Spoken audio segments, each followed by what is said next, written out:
Sejam todos muito bem-vindos ao programa Ponto de Inflexão, um podcast onde a gente conversa sobre decisões que mudam o rumo dos negócios, das empresas, das lideranças, dos profissionais, das carreiras, né?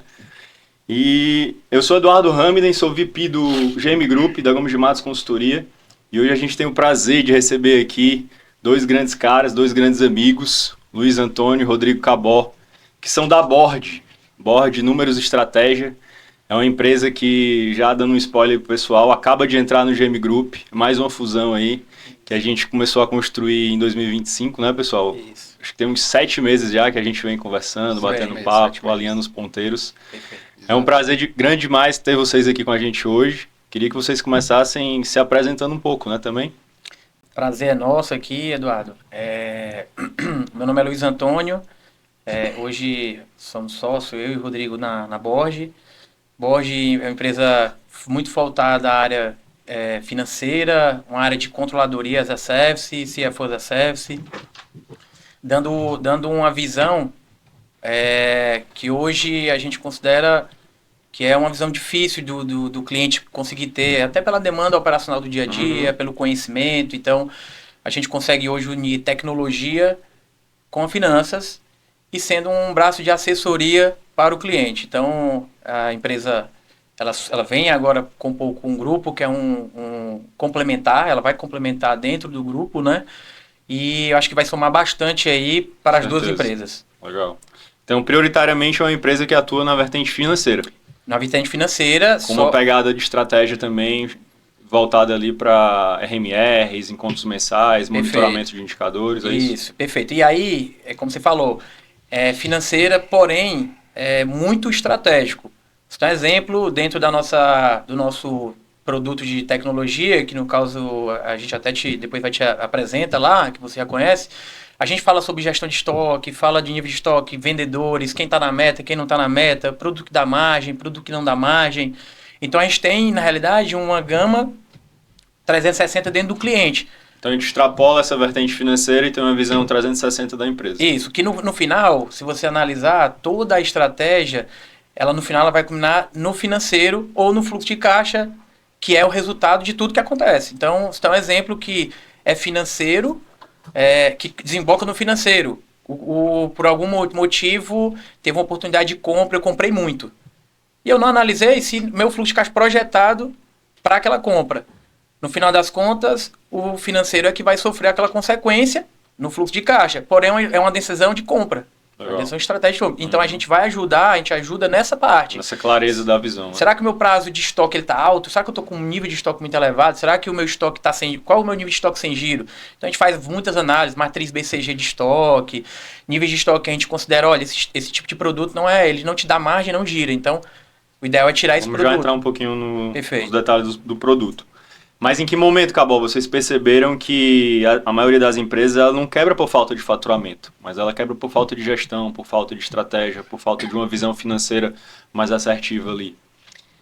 Primeiramente, prazer, Dudu, estar aqui, prazer, né? Obrigado aí pelo convite. Assim, o que a gente mais vê nos clientes que nos procuram o cliente cresceu, ele atingiu ali um crescimento rápido, relativamente rápido, e em um determinado momento ele está cego. Ele não consegue enxergar ali os números dele, não consegue interpretar. Então não tem a acurácia também dos números. Não tem, Então ele... Tem uma pergunta aqui que esse rapaz vive falando, que o cara cresceu o faturamento, ele falou, cara, antes eu via o dinheiro aqui no meu caixa e agora eu cresci, mas eu não vejo o dinheiro no meu caixa. É o velho problema ali de ciclo financeiro, desequilíbrio de estoque.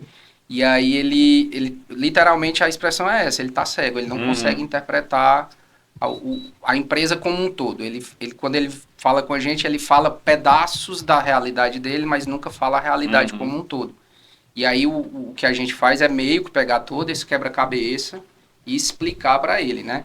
Então, basicamente, o que a gente pega é meio que essa sopa de letrinhas ali e sai separando o joio do trigo e explica, cara, isso aqui, teu resultado, muitas vezes, é de praxe, isso aqui, o teu negócio ele não é ruim, o teu negócio ele é bom, só que a tua dívida está muito desequilibrada. E você está misturando, achando que é tudo uma coisa só. Então, É importante entender isso. Teu negócio está dando resultado, mas tua dívida, às vezes, é só um trabalho de reestruturação de dívida. Às vezes, realmente, é um negócio que não tem estratégia de precificação, mais estrutural, né? não sabe, é onde a gente entra com análises mais profundas, onde a gente vai mostrando, a precificação desse produto, você está fazendo errado, dá para precificar melhor, o teu custo está falho, existe oportunidade de reduções aqui. Resumindo, é como se a gente traduzisse a realidade em números. A gente sai da intuição, sai do achismo e vai para a clareza do número, né? E há quanto tempo vocês estão trabalhando nesse segmento, cara? Eu tenho 5 anos, né? Eu já empreendo desde 2017. Abri uma franquia de calçado, então fui empreendendo. Em 2020, eu comecei no modelo dessa assessoria. Muito pela bagagem que eu tinha de experiências para trás, né? Então, e aí hoje eu estou 100% aqui, o meu irmão toca o outro negócio, e então eu tenho essa dor de abrir um negócio, de empreender, de saber como é que eu vou tocar ali, né? Então hoje eu estou com 5 anos nesse mercado. O Rodrigo até tem um pouco mais tempo do que eu. Né? Eu era consumidor de assessoria e consultoria. E virei a consultoria e assessoria. Pro outro lado da mesa. Pro outro lado da mesa, exato. Só que, ao mesmo tempo, tendo a dor dos dois lados, né? Conhecendo os dois lados. Isso. E ao longo desse tempo, pessoal, qual foi o erro mais comum que vocês identificaram que acontece aí nas pequenas e médias empresas com relação à dor que vocês resolvem hoje? Olha, qual é o erro mais comum que o empresário comete? É crescer, né? Você ter essa necessidade de crescimento sem saber o quanto eu preciso ou como eu vou crescer. Então, assim, a dor do crescimento, ela vai acontecer. Ela é real, ela acontece, só que quando você entra nessa dor sem saber onde está ela, você não se preparou. E aí eu falo com uma experiência pessoal que já aconteceu isso. Meu pai era varejista e teve esse efeito, né? Então, muito do que eu tenho hoje é porque eu peguei um pouco da bagagem, da experiência que eu tive lá atrás, de crescer rápido, sem ter noção de como eu vou crescer. A alocação de capital. Será que vale a pena eu pegar esse dinheiro e botar uma loja? Qual o payback dessa loja? Quanto que eu vou investir? E se não der certo? E se a minha... Então, é muito feeling, como o Rodrigo falou no começo.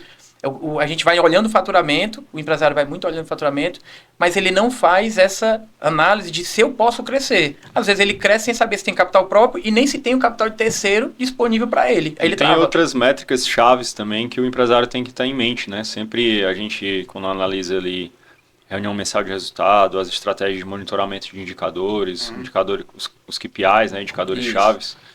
Quais são os 3 principais indicadores na visão de vocês que o empresário não pode deixar de olhar? Responde ou responder? Vai responder. Primeiro, de cara, né, vendas, né, faturamento ali. Saber se está atingindo as metas de vendas. Que é o que todo mundo olha, mais ou menos. Normalmente clássico, esse daí é clássico, né? Acha que é o que vai resolver tudo, né? Eu diria vendas, margem, na verdade, margem bruta, porque tem uma diferença aí, margem de contribuição, margem bruta, né? Mas a margem bruta... E um que é importantíssimo, que é negligenciado e muitas vezes é desconhecido, que é o ciclo financeiro, né? Porque é ele quem vai ditar isso aqui que o Luiz acabou de dizer, o capital de giro. Então, para você poder crescer, que como ele falou que é a principal dor, e condiz com o que eu falei agora há pouco, o cara cresceu, está crescendo, e normalmente ele está sentindo essa dor porque ele não equilibrou isso bem feito, ele não soube medir isso bem feito.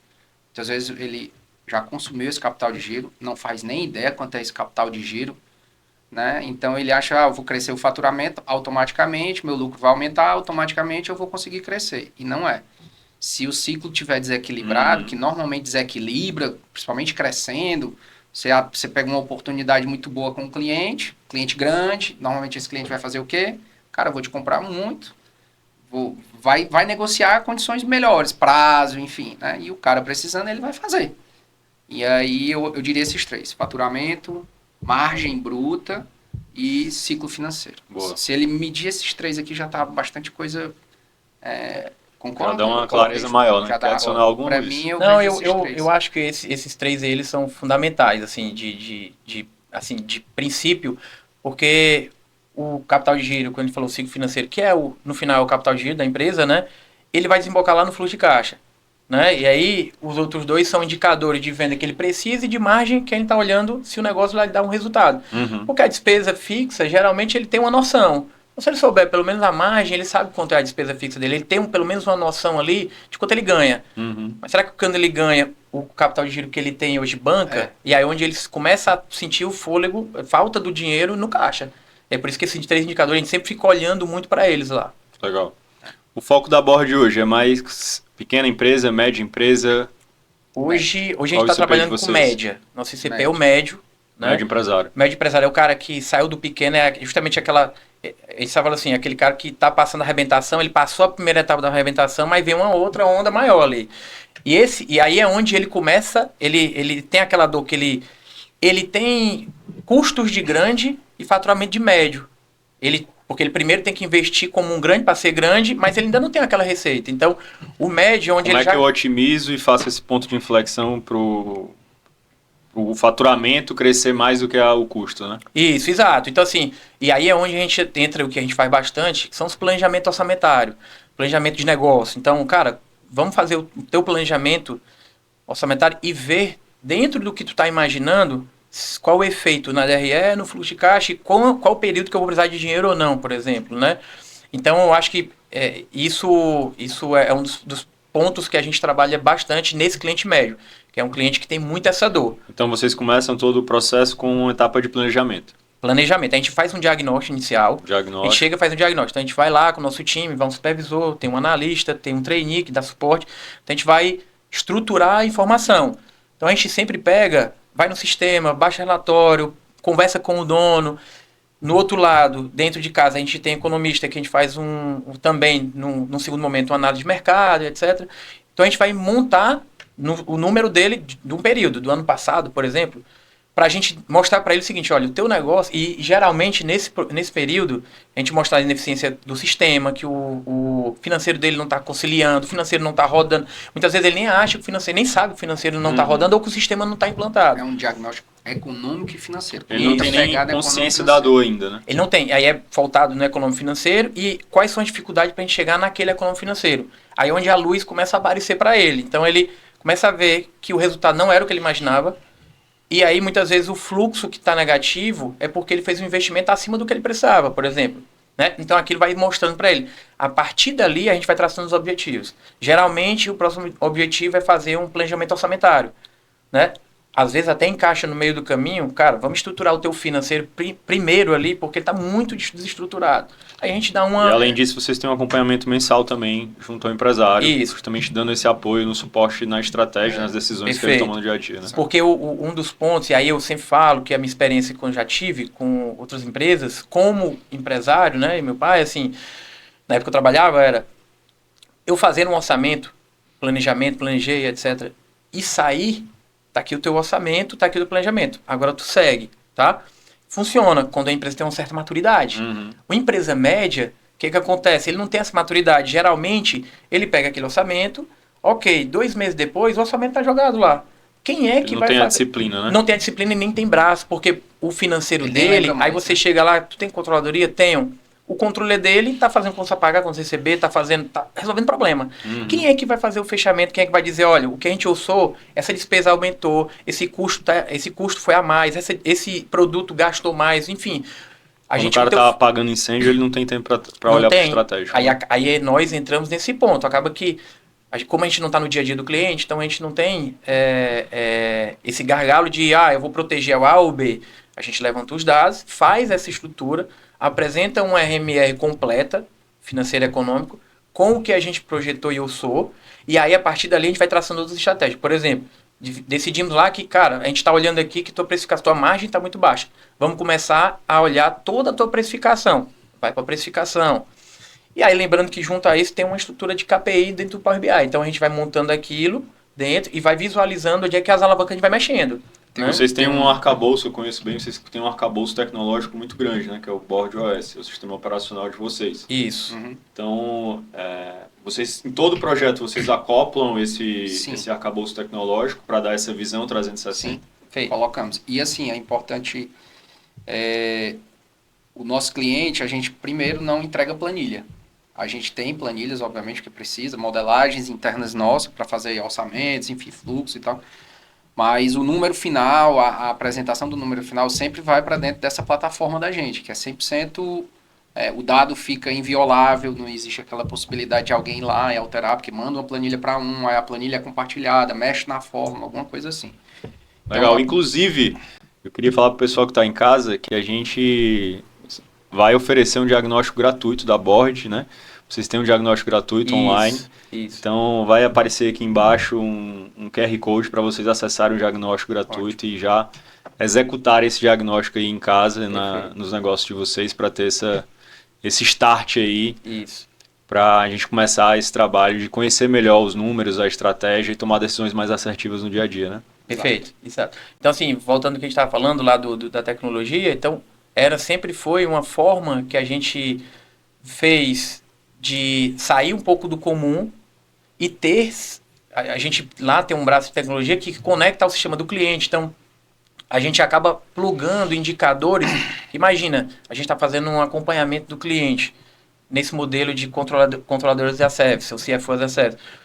Para a gente começar, imagina que todo período, para a gente ficar levantando aquele dado, trazendo aquele dado, ia ser improdutivo. Uhum. Então, a gente usou 100% da tecnologia. Então, hoje, todo o cliente da Board, ele não tem nada fora da tecnologia. Então, sempre 100% tudo vai dentro estar do sistema. tudo dentro do sistema. Então, ele acessa via online. E aí, se ele quiser, por exemplo, eu quero ver esse painel que a gente montou, só o comercial ver. A gente cria um login, uma senha, só o comercial só vê um painel, por exemplo. Legal. Ou seja, vai para uma gestão do time, né? Toda a visão. Um ponto importante, Dudu, só para finalizar, a gente se conecta ao sistema do cliente, mas a gente não fica refém só do sistema. Se tiver Perfeito. Informação, a gente até brinca que isso aqui é caso real, que a informação vem num PDF ou numa anotação, porque ainda não está no sistema, a gente também consegue integrar esses dados. Aí, outra coisa que é muito importante, que é um andor muito comum, acho que vocês conhecem bem, é o que? A descentralização do dado. Uhum. Então, a pessoa do financeiro tem lá as planilhas dela, a pessoa do comercial tem lá os controles Muitas vezes dele. aquela pessoa sai e o dado se perde. E só aquela pessoa sabe mexer. Aí, para poder levantar uma informação, o dado descentralizado. Então, quando... A gente institucionaliza, né, esse processo. Isso, então, quando o Luiz fundou a Alan, que agora é a Board, ele sempre teve esse conceito. A gente vai já falar dessa mudança aí. Eles passavam por essa dor, né? Eu também já tive empresa, no caso, já trabalhei em empresas, fiz consultorias em outras empresas e eu vi que isso aí é bem comum. Uhum. Então a gente tinha muito forte isso, cara, tem que centralizar para tomada de decisão ficar num lugar só, ficar fácil e não somente o financeiro, né? Tá o comercial, tá o compras, porque o financeiro ele sempre é uma consequência fim de todas essas áreas. Então esse sistema ele integra e centraliza, independente da fonte da informação. Então tem uma visão de indicadores meio, não só indicadores fim, mas indicadores meio também, né? Tem cliente da gente que a gente não conseguiu se conectar ao sistema, por exemplo, tá certo? E aí a gente usa a planilha que ele utiliza, faz um tratamento automático, né? e funciona perfeitamente bem. Legal. Do mesmo jeito que tem cliente que ainda não usa sistema, por exemplo, ainda não amadureceu, a gente está fazendo isso, mas a gente já tem o sistema entregando lá os demonstrativos, alguns indicadores, porque a gente não fica refém disso. Então, e também a gente não entrega planilha. Cara, vocês tocaram num ponto muito interessante, que é a questão cultural, né? É impressionante o número de empresas que faturam bem hoje em dia, mas que ainda operam no escuro, né? E quando a gente, enquanto um agente externo, como uma consultoria, uma assessoria, entra na empresa, a gente não só cria esse rito de gestão, que disciplina o cara a ter aquele rito todos os meses, para olhar para aquilo, parar, sentar e olhar para aquilo, focar naquilo, né, para tomar a decisão mais assertiva, mais estratégica. Como a gente gera uma cultura no time, né? Na Gomes de Matos, todos os projetos de consultoria que a gente atua, a gente forma uma equipe de gestão.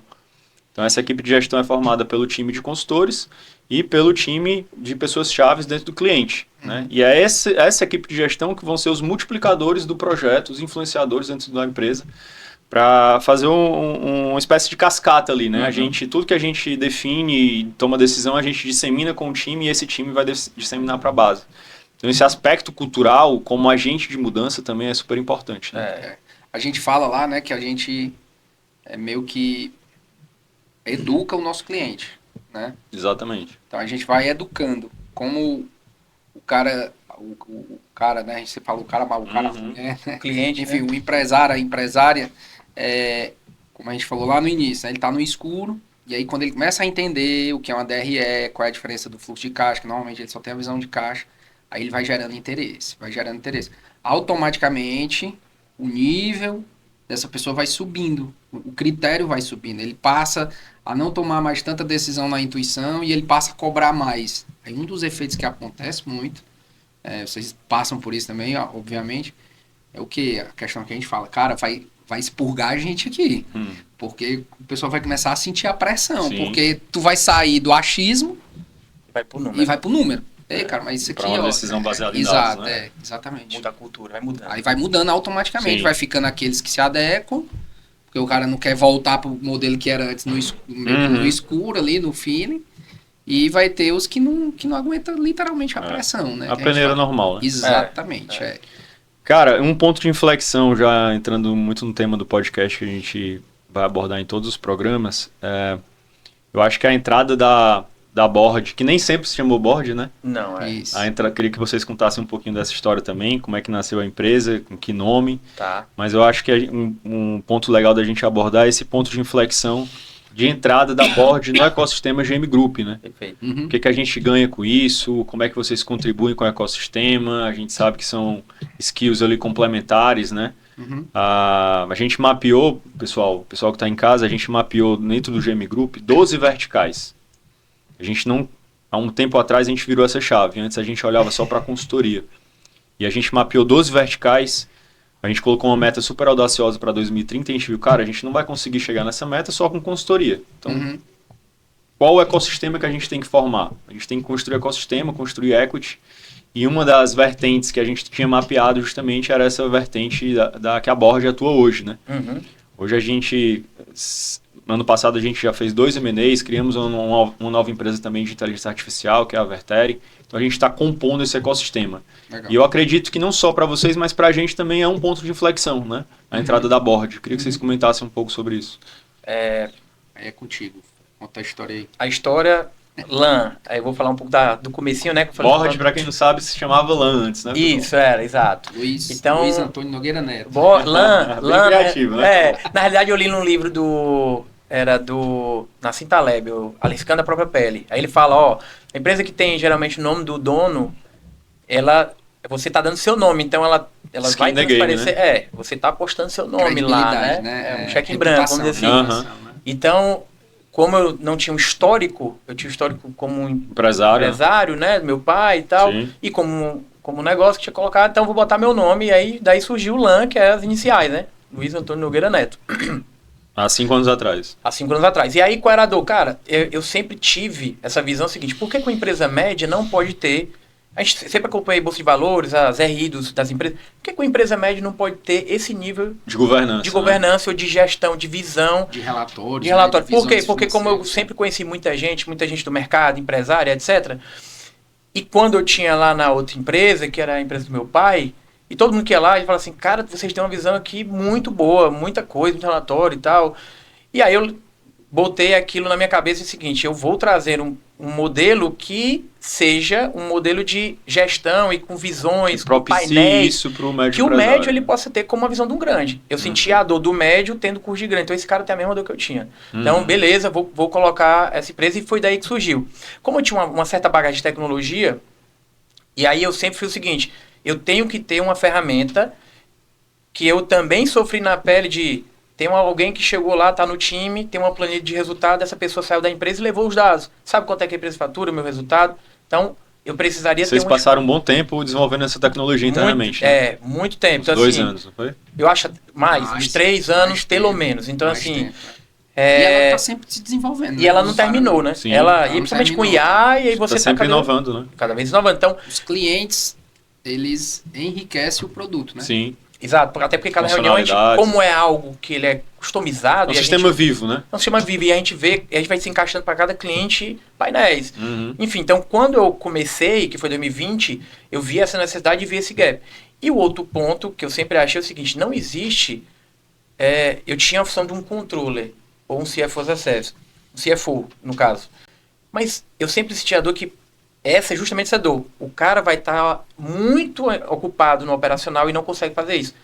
a assessoria vai fazer isso. Então, eu Por tenho... um custo até menor do que se por ele uma controlasse fração, um controle, um CFO. É um terço, entendeu? Então, assim, se eu botar o controle mais a tecnologia, Não, porque- 30% de um custo você montar isso. Porque a gente está falando do quê? De ter... Se você for montar hoje, se você for querer montar a estrutura da board hoje na tua empresa, tu vai ter que ter pelo menos 3 pessoas. Um CFO, um controller, uma pessoa de tecnologia Analista de dados, né? e um analista de dados. Então, vou ter que ter 3 pessoas. E aí eu tô falando de 2 pessoas com nível alto e uma pessoa que seja mais operacional. Mas o controller vai com um analista, né? Então, é isso que eu tô O falando. analista que vai dar suporte ao controller. É isso que eu tô falando. É o controller, o analista e a pessoa da tecnologia. E o cara da tecnologia. Vai para mais de 20k aí já. Mas a gente fez uma Fácil. conta, essa conta é uns 28. Então, assim, eu vou fazer uma fração disso usando Pra essa entregar o que bagagem. a gente entrega. Né? Então, por baixo disso aí. como eu tinha uma estrutura, eu tinha meu MBA, tinha MBA em finanças, gestão, tinha o dia a dia da empresa e tinha uma vertente ali muito focada em tecnologia, eu vou montar esse pacote. Aí esse pacote ele foi tendo aderência. Se você analisar, a gente até conversou uma vez, a gente nunca, a gente como LAN, nunca apareceu. A gente nunca foi agressivo em termo comercial. Sempre foi mais comprado do que necessitou isso. se vender, né? Sempre foi muita indicação. O próprio cliente foi indicando, o outro indicando, e aí foi crescendo, A né? carteira é quase que toda... 100% Praticamente indicação, né? Então, a gente... E aí entra o ponto de inflexão agora com a Gomes de Mato. Então, assim, a Gomes de Mato tem 30 anos, nós temos 5. É uma referência. Então, quando a gente está plugando a Gomes de Mato, a gente está trazendo essa bagagem aqui junto. Total. Então, talvez, sem a GM, sem a Gomes de Mato, eu iria chegar talvez em X anos. A gente está antecipando essa chegada, e não só na função do tempo, no know-how de vocês, da bagagem de vocês, mas também do que vocês fazem, que a gente vai aprender também. Né? É uma troca, né? de conhecimento, enfim. Então, de fato, a gente está muito empolgado porque acho que muito dos produtos, muito dos serviços que a gente faz hoje, que a gente tem potencial para fazer, crescer, a gente vai conseguir acelerar isso. Né? Hoje a gente toca cerca de 130 projetos, 130 clientes pelo Brasil todo, ativos e simultâneos. Né? Com a entrada da board, que dores, que benefícios a gente vai passar a oferecer para esses clientes, não só da Gomes de Mato, mas para o mercado como um todo? Cara, eu diria, de imediato, essa dor aí que o Luiz falou que ele mesmo passou, né, na época que ele trabalhava lá na empresa do pai dele, que é essa questão do, fiz um orçamento, aprendi aqui, beleza, isso não vai se perder, né? Vai ter ali o acompanhamento. Então, esse é o principal ali dessas ações de acompanhamento do orçamento, entregas, né? do resultado, dos indicadores, vai existir de cara, né? E, como a gente já falou aqui, essa clareza. Eu acho que a gente recebe muito feedback positivo de que tanto a forma como a gente lida nas nossas entregas, a gente até nem tem um certo ritual, assim, obviamente a gente tem os nossos processos e tal, mas a gente sempre tem uma cultura muito forte, falar assim, cara, o cliente precisa entender. A gente não pode ser um mero apresentador de número. Teu EBITDA foi isso e tal. Ele tem que entender, tu tem que ensinar o que é um EBITDA. Tem cliente da gente que tá não sei quantos anos e ele pergunta até hoje o que é o EBITDA. Mas tudo bem, a gente explica, aí ele entende qual é a diferença do EBITDA pro lucro líquido. Então eu acho que um outro ganho é esse cuidado. Esse cuidado, essa clareza de sempre estar... Tudo que a gente faz, o cliente ele tem que estar entendendo os porquês. Não é porque a gente está lá, a gente está cuidando do teu número, tu não precisa se preocupar. A gente está cuidando e tal, mas a gente está te dando essa clareza. Eu acho que isso, tu concorda? Eu acho que é muito voltado a isso. E eu acho que... Eles falam muito, né? Desculpa aí, Luiz. Eles falam muito assim, cara, vocês deixam muito claro. Nem que a reunião demore muito, você entendeu? O processo decisório fica mais fácil depois da entrada de vocês. Isso, é isso que a gente está dizendo. Um dia desse, por exemplo, vou dar um exemplo aqui real, de um cliente que a gente já atende há um tempo, era eu que estava lá, inclusive, aí ele teve uma reunião lá com o gerente do Itaú e tal, que tinha uma opção lá de uma renegociação da dívida. Caixa muito apertado e tal, e ele fez, cara, o que é que vocês acham? O que é que tu acha, Cabal? Eu renegocio? Eu disse, não, tenho que calcular. Fui lá, fiz as simulações. Vamos para os números. Vamos para o número. Eu nunca digo... Óbvio que a gente dá nossas opiniões, deixa isso muito claro, mas sempre muito embasado com o número. Vez ou outra a gente vai dar as nossas opiniões pessoais, faz parte. E aí eu mostrei por A mais B. Não foi esse caso. Foi interessante isso aí. Eu falei, cara, que loucura. Era um cálculo. Era um cálculo. E a gente ficou uns 40 minutos. E aí eu percebi, cara, o cara tem uma crença muito forte de que a dívida tem que ser paga logo. Porque é ruim. Eu falei, cara, mas não adianta. Ao invés de operar com capital de terceiro, né? Não era nem isso. Ele tinha uma dívida que ia vencer daqui a 12 meses. Ele queria Só antecipar. que não cabia. Não, ele não queria negociar. Sim. Na cabeça dele, assim, cara, se eu alongar mais, pô, vou demorar muito, vou ficar mais tempo para pagar, mais tempo com dívida aqui, pagando juros. Só que eu falei, matematicamente, cara, tá aqui, eu tô te mostrando que matematicamente você vai ter que pegar de novo, porque o teu resultado não vai vir. Por mais que você cresça X%. Então não é só o número também, a gente fala muito isso, cara, às vezes a gente tem, às vezes não, muitas vezes a gente tem que pegar, quebrar crenças na cabeça do cliente. E tem um outro ponto que ajuda muito, uma das dores, assim, pegando o gancho que ele falou, o empresário muitas vezes ele é muito solitário. Sim. Então, às vezes, ele quer perguntar, aí ele tem vergonha de perguntar a alguém que está embaixo dele, porque como é que pode? O dono da empresa não sabe isso, e ao mesmo tempo ele quer conversar. Várias vezes. Esse é um ponto que a gente viu que a gente tem muito em comum, né, cara? A gente atua muito Vocês como devem passar por o isso conselheiro estratégico do empresário, né? Perfeito. O cara tá num lugar ali de solitude absurda, Exato. em que ele não tem justamente com quem trocar uma Não ideia, tem. né? Pô, será que eu alongo essa dívida? É Será que eu isso. renegocio? Que decisão eu tomo, né? Perfeito. Muitas vezes a gente entra nesse papel ali de Entra. conselheiro. Aí o cliente te liga de manhã, te liga à noite, você atende, então ele vai perguntar para ti e quer te escutar. A gente entra nesse papel de conselho mesmo, de conselheiro. É uma Legal. dor que o cara tem, que ele não tá só. Isso fica muito claro para ele. Legal. Isso conecta também, eu acho que com o nome da empresa, né? Board. Board, que Porque o novo nome. é uma palavra em francês que o significado que a gente coloca, que um dos significados é estar a bordo, né? E a função de estar a bordo é muito do que a gente faz, é muito do que a gente acabou de falar, de estar sempre com o cliente. Por exemplo, tem cliente nosso que a gente entrou, viu que a situação era de muita dificuldade, fizemos uma recuperação judicial de sucesso. Hoje, ele está 3 vezes maior do que antes dele entrar. Então, ou seja, eu estou na travessia com ele. Então, a analogia é, eu estou dentro do teu barco, vamos passar por uma tempestade, mas eu estou aqui, do teu lado. E aí, ele, como eu falei também, ele se sente seguro que está aqui. Então, o cara está aqui do meu lado, ele está olhando meu número, ele entende, ele já passou por isso, enfim. E aí a gente passou, e aí está junto dele. Então, o conceito, ele casa muito. E tem um pouco também do board de dashboard, de onboard. Então, claro que a palavra, o som dela, né? ela vai trazer a isso. Sim. Mas o conceito da palavra é em francês, que está dizendo estar a bordo. Bacana. Então vocês têm mais 2 pilares, pelo que eu sei, né? RJ, né? Recuperação judicial. Recuperação judicial. E tem também outro pilar que é o Valuation. Valuations M&A, exatamente. Fala um pouquinho sobre o Valuation. Certo. Valuation a gente começou a fazer há 2 anos, tá? Praticamente a gente cresceu muito no ano passado.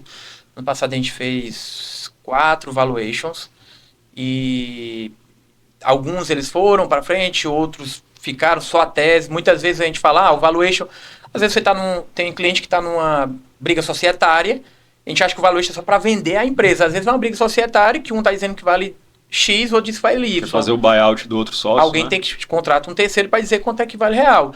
Então, muitas vezes isso acontece. E também entra no processo de fato o seguinte, é sempre quando a gente chega no cliente e dá uma bugada ali na cabeça dele, quanto é que vale a tua empresa? Não sei. Pô, não tenho a menor ideia. Não faço ideia. Eu acho que é X. Isso vamos ver se é.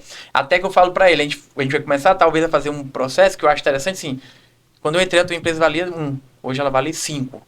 Olha o ROI que a gente trouxe, o teu negócio junto, nós. Não a gente, eu aqui, nós trouxemos junto. Você tem um impacto direto, né? Exato. Total. E aí quando você tem esse caminho, você sabe onde é que vai chegar. Então a gente, ano passado, fez um volume até considerável de valuation ali.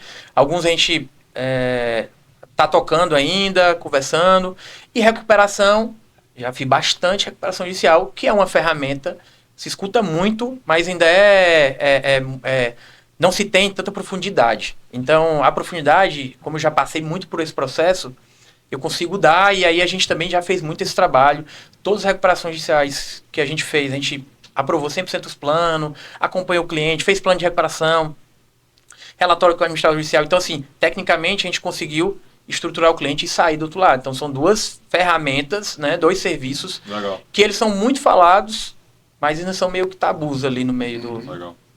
Se a gente pudesse citar a principal diferença entre um BPO financeiro e a board, que diferença seria essa? Vamos lá, respondendo essa tua pergunta aí, que eu acho É. que é a que a gente mais responde, isso daí. Vocês são BPO Vocês são financeiro? BPO? São contabilidade? Não, gente, não é isso, né? O BPO, ele é o operacional do financeiro ali, o dia a dia. O contas a pagar, o contas a receber, emitir boleto, pagar os boletos, fazer os recebimentos, conciliar banco. Operacionalzão, né? Operacional, financeiro operacional. É. Sistema, A gente alimentar. não faz isso, não faz, certo?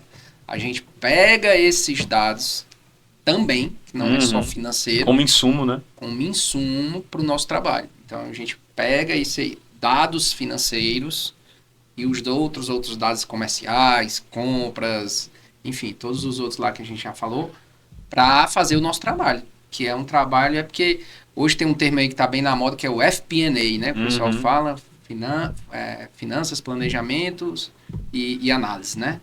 Então basicamente é isso. A gente como a gente falou, né? Uma controladoria, um financeiro estratégico. Pega tudo isso aí e meio que traduz ali tudo isso de forma mais didática e clara pro empresário, né? Legal. É isso. Tem algum case de sucesso que vocês podem comentar? Se for positivo, pode abrir o nome, né? Mas se for negativo, cara, essa empresa estava ruim, estava com um financeiro doente, a gente entrou e conseguiu reverter, fez um turnaround ali no negócio.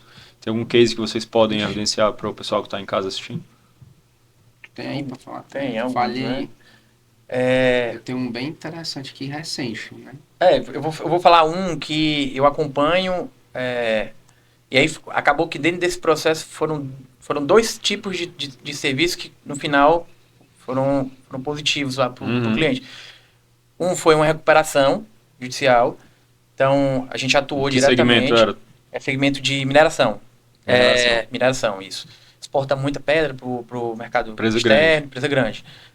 A gente entrou num momento uma crise muito forte, entramos, conseguimos elaborar um plano de recuperação, passar pela recuperação. No meio do caminho, conseguimos um fundo de São Paulo, que conseguiu fazer toda a parte de aprovação do plano e aportar capital dentro da empresa para o giro, já projetando para os próximos 5 anos o crescimento que ele ia ter. Ela tinha muito produto bom, mas estava passando por um sufoco.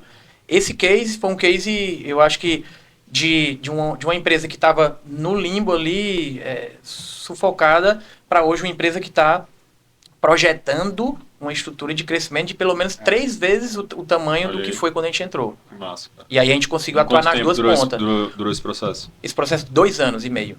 Aí ele está rolando ainda, né? E a gente acompanha esse cliente. Mas a gente já conseguiu esse cliente está há tracionar o 5 negócio. anos com a gente. Legal. Então a gente pegou ele desde o começo na crise, trazendo a ferramenta da recuperação. Depois da recuperação, trouxe um parceiro financeiro de São Paulo para atuar, que ele trabalha com um fundo de stressed, né? Que são os fundos que compram créditos estressados, enfim. E ainda aportar dentro da empresa. E aí hoje a empresa está hoje 3 vezes maior do que estava... Tá voando. Tá voando. Legal. Eu tenho um case que é recente, está acontecendo ainda, não necessariamente, não está sendo um case de o cliente cresceu muito, mas de uma reestruturação, e que a gente conta muito lá na Lanca, agora a Board, foi o curioso caso... Estamos se acostumando ainda, né? O curioso caso do cliente que ele deu um resultado negativo na DRE, mas o caixa ele conseguiu manter equilibrado. Como é que a gente fez isso? Lá no início de 2025, quando levantamos os números dele lá, eu falei, cara, eu vi que o nível de estoque dele estava muito alto, né? O prazo médio de estoque. E é uma empresa do segmento de distribuição, e a gente já atende bem distribuição, tem distribuidores que estão com a já há 8 anos, no caso veio comigo já, né? 8 Distribuidora anos. de material de construção, distribuidor de alimento. Tem de alimento, tem de deles Tem vários BIOS lá. alimentação e autopeça. Tá. E aí o que acontece? Eu lembro demais disso. Quando a gente fez esse levantamento lá, e a gente viu que a DRE lá estava dando negativa, a gente estava com pouco tempo que tinha chegado lá, e os resultados, os números não estavam vindo conforme estava planejado, as vendas. Então a gente meio que projetou, fez uma previsão de orçamento. E eu falei, cara, se vocês não fizerem uma reestruturação aqui de redução drástica de despesa, o negócio vai ser ruim. Aí o primeiro trabalho que eles fizeram foi o quê? Começar a reduzir. Uhum. Reduzir despesa fixa, no caso, e procurar oportunidades de custo. Olhar para o orçamento. Segunda ação que a gente fez, fizemos uma análise de clientes, viabilidade de clientes, onde eles tinham que colocar verba, né? E aí a gente viu que muitos desses clientes não estavam valendo a pena. Além da margem ser muito baixa, ou às vezes até negativa, prazo médio de recebimento altíssimo, necessidade de capital de giro alta. O que é que ele fez? Eliminou esses clientes, ou seja, ele caiu o faturamento. E por fim, ele tinha um prazo médio de estoque que era mais ou menos 45 dias, passou a girar com 25 dias. Ele ganhou quantos dias aí? Quase, foi 20, 20 né? dias, né? 20 dias. O que é que acontece? Quando ele eliminou esses clientes com prazo médio de recebimento e margem baixa, automaticamente o famoso ciclo dele melhorou. Quando o PME dele baixou, o ciclo melhorou. A gente ativou o comitê de caixa lá semanalmente, automaticamente o dono passou a negociar prazos melhor, então o ciclo foi absurdamente bem. Então, a falta de dinheiro no resultado veio tudo nessa melhoria da redução do estoque, porque se ele continuasse no nível que ele fazia, ele ia... Pronto, aí ele mesmo... Mas essas decisões mais rápidas e mudança de rumo, a gente só consegue fazer se a gente tiver um acompanhamento mensal, né? É isso. Aí porque não dá. senão Esse fica muito cliente, tarde.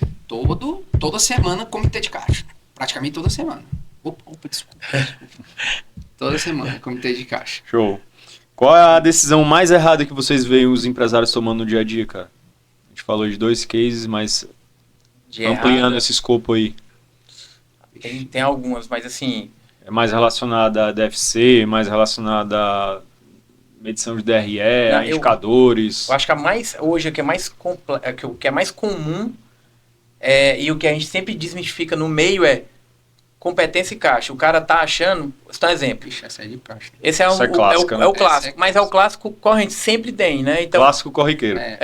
E a mistura do pessoal a despesa com... do empréstimo com aí o operacional, vou dar um né? exemplo. E a mistura de contas Não, do pessoal com o Aí PJ, vai, né? né? Então, assim, imagina isso tudo, entre botar as contas pessoais dentro da empresa e olhar tudo como caixa e não como competência, não ter as duas visões. Então, aconteceu ter um cliente nosso, que é em Mossoró, que ele justamente cresceu muito olhando para o caixa, começou a tirar da empresa porque o caixa estava positivo. E aí deu o efeito negativo porque ele estava olhando só para o fluxo, só para o caixa, sem olhar a DRE. O negócio dava resultado ou não? Ele estava olhando para o caixa e tirando o dinheiro, de repente colapsa, né? Total. Então esse momento que é o maior erro que eu vejo constante e de tamanhos, às vezes não é empresa pequena, é empresa média. Uhum. Então a gente tá falando de empresa média que o cara olha só o caixa. Sim. Ele não tá olhando o resto. Eu tô lendo um livro muito bacana, fica até a dica pro pessoal, chama Boutique. Mas eu acho que só tem em inglês esse livro. Uhum. E ele fala justamente de como você gerenciar, fazer a gestão de uma empresa de assessoria, de consultoria, seja qual for a área, e como você vender essa empresa. E ele trouxe um caso muito bacana de uma agência de marketing muito grande dos Estados Unidos, que ele estava no meio de um deal para ser vendido. E quando eles foram fazer a auditoria, tinha contas pessoais misturadas com a conta da empresa. Cara, o comprador saiu na hora. Pô, o nível de governança fala muito, né? Sobre a empresa e sobre a estrutura, sobre o empresário em si. E sempre quando a gente vai no cliente, isso é comum também, aí a gente tenta criar uma governança. Assim, cara, vamos fazer o seguinte, vamos criar um modelo, prolabore mais resultado. Tem cliente nosso que ele espera a nossa RMR, porque a gente instruiu lá, ele, né, fez conversou com ele, alinhou, prolabore, valor fixo, mais X% do EBITDA. Então ele espera a nossa RMR, quando nossa RMR, a gente mostra para ele sabe quantos % ele pode tirar, porque ele viu no EBITDA que foi gerado, entendeu? Em cima do que a gente colocou. Então não existia essa governança, ele tirava... Para retirada, né? Já tem mesmo que ele não tira, porque se não der resultado ele não vai tirar, entendeu? Importante. Cara, a gente está em um outro ponto de inflexão que é também a virada de ano, né? Então a gente está começando aí o ano, estamos em fevereiro. Quais são as perspectivas aí para a Board para esse ano? O que vocês esperam do negócio? Quais são as perspectivas de crescimento? Fala um pouquinho aí sobre 2026, o que vocês estão esperando. A gente tinha tinha 2 cenários, né? Quando a gente estava negociando e quando a gente negociou. Então, assim, a gente estava numa perspectiva de crescimento, a gente sempre vem numa linha de crescimento anual ali, que bem pé no chão, né? Esse ano, quando a gente fez a fusão a GM. Então a gente sentou, né, Dudu, para ver quais as expectativas e a gente viu que a perspectiva ela é muito grande, assim, provavelmente dobrar o que era o ano anterior, 25. Até porque a gente vai dar um foco na tecnologia e trazer um produto de tecnologia para o mercado, que são os KPIs, a instituição de KPIs, e a assessoria crescendo nessa ponte aí, tá? Então, a expectativa é de fato dobrar comparado ao ano anterior. Dobrar faturamento, inovar produto. Dobrar faturamento. Em termos de tecnologia, a gente praticamente vai sair do chão, né? Então, a gente tem poucos clientes que usam só a tecnologia, a gente vai dar foco nessa vertente aqui, então dá nem para dizer que vai dobrar, porque vai ser algo que vai, em termos de quantidade, extrapolar. Né? É porque até então, né, a gente nunca concentrou esforços em vender o produto tecnologia desplugado da assessoria. Sempre foi um acessório, né? Sempre foi a ferramenta. O que é que acontece? O produto cresceu, então hoje a gente literalmente tem um produto pronto. Então isso aí, pessoal, a gente já tem, né? Vocês até já viram, né? Obviamente, um produto pronto e que a gente viu, inclusive a gente conversando, né? Que dá para explorar já assim aí. Existem clientes que não necessariamente até para toda a base da Gomes de Matos. Tem uma base inteira aí de mais de 3 mil clientes, entre clientes ativos e inativos, que a gente pode explorar essa base. Né? E para dar essa visão estratégica e mais assertiva para os empresários. Até para ele entender um pouco melhor, pode ser uma porta de entrada para o programa de assessoria. Tem cliente que já tem um nível de conhecimento muito bom, mas aquela questão da estruturação dos dados ainda é um andor. Eu já passei por isso, né? Antes de entrar na board aqui, eu trabalhava num family office, que uma das minhas funções era essa de centralizar esses dados. Eu tinha esse projeto, inclusive, né? Acabei assumindo outras posições, mas essa questão da centralização, a gente enxerga que tem uma oportunidade muito grande de clientes que já têm um nível bom de conhecimento de gestão, mas tem essa dor, cara, de estruturar os dados rápido para eu tomar a decisão. Ainda demora, é um pouco falho, muito dependente de planilha, enfim. A gente enxerga esse crescimento muito bom aí para essa unidade de negócio. Cara, já encaminhando aqui para os finalmente do nosso programa, qual é o ponto de inflexão financeiro que o empresário precisa enxergar hoje para não pagar caro amanhã? Eu acho que a tomada de decisão do crescimento e da alavancagem, certo? Eu acho que esse ponto de inflexão aí de você é o seguinte: vale a pena eu crescer? Será que eu preciso mesmo? Será que é o momento certo? Com a taxa de juros alta? Com o nível de crédito que eu vou ter? Será que Qual vale a pena? Qual o tamanho ótimo da minha empresa? Qual o tamanho ótimo? Será que... E aí a gente tem um conceito lá, quando a gente faz o planejamento orçamentário, a gente faz um estudo de mercado. Porque muitas vezes o cara fala, eu vou crescer 30%, o empresário fala. Só que quando a gente vai mostrar, olha, o teu mercado, a gente fez um estudo. Isso é pouco, é muito? Ele vai crescer 5%. Tu vai crescer onde o restante, entendeu? Aí dá um choque. Por quê? Se você crescer 30%, você tem que investir em equipamento, máquina, caminhão, Qual gente... Qual é o Tansanson, né? O tamanho do mercado que ele atua. Qual é o tamanho? Será que vale a pena? É o momento? Então, assim, é meio quebrar um paradigma de crescer. Será que agora é o momento? Então, esse é um ponto de inflexão de saber a hora. E aí, sabendo a hora, vale a pena? O custo que eu tenho hoje é válido para eu fazer isso, entendeu? E esse ponto de inflexão é onde muitos empresários caem também nesse erro. O ponto de inflexão, ou você vai para cima, ou você vai para baixo, né? Se você tomar a decisão errada, o ponto de inflexão fica negativo. E a gente vê inúmeros empresários tomando a decisão errada de crescimento, até de usar o capital próprio de um negócio principal para financiar um segundo que ele não sabe se vai dar certo. Isso. E aí acaba prejudicando também o negócio principal, né? Então, realmente é uma decisão de crescimento precisa ser muito bem estudada, analisada, né? Muito analisada, Legal. Cara, queria que vocês dessem uma dica aí de um livro para o pessoal que está nos assistindo. Quem quiser adentrar mais sobre esse tema financeiro, estratégia, números. Tá. Um livro aí que vocês recomendam. Deixa eu pensar, falei, acabou. Cara, voltado para esse tema que a gente está conversando hoje, se fosse uma opinião pessoal, seria outro. Mas dê os dois, então.